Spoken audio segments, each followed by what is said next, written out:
महापौरांच्या आदेशांना केराची टोपली. घरकुल परिसरात आजही पाणीपुरवठा ठप्प.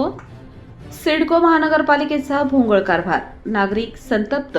प्रशासनाविरोधात तीव्र नाराजी.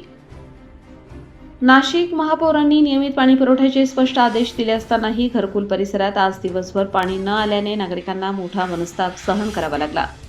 सिडको महानगरपालिकेच्या पाणीपुरवठा विभागाच्या निष्काळजीपणामुळे नागरिकांना पिण्याच्या पाण्यासाठी भटकंती करावी लागली असून प्रशासनाविरोधात तीव्र संताप व्यक्त केला जात आहे.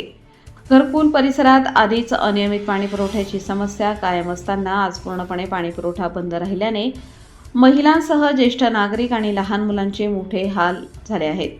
अनेक नागरिकांना टँकर किंवा खासगी पाण्याचा आधार घ्यावा लागला तर काहींना दूरवरून पाणी आणण्याची वेळ आली. महापौरांनी नागरिकांना नियमित आणि सुरळीत पाणीपुरवठा करण्याच्या सूचना दिल्या असल्याचे सांगितले जात असतानाही संबंधित विभागाने त्याकडे दुर्लक्ष केल्याचा आरोप नागरिकांनी केला आहे. त्यामुळे महापौरांच्या आदेशांची प्रत्यक्ष अंमलबजावणी होत आहे का असा प्रश्न उपस्थित होत आहे. नागरिकांनी संबंधित अधिकाऱ्यांवर जबाबदारी निश्चित करून दोषींवर कारवाई करण्याची मागणी केली आहे. तसेच घरकुल परिसरातील पाणीपुरवठा तातडीने सुरळीत न झाल्यास तीव्र आंदोलन छेडण्याचा इशाराही स्थानिक नागरिकांनी दिला आहे. सिडको महानगरपालिकेच्या भोंगळ कारभारामुळे मूलभूत सुविधांपासून नागरिकांना वारंवार वंचित राहावे लागत असल्याची भावना परिसरात व्यक्त होत आहे.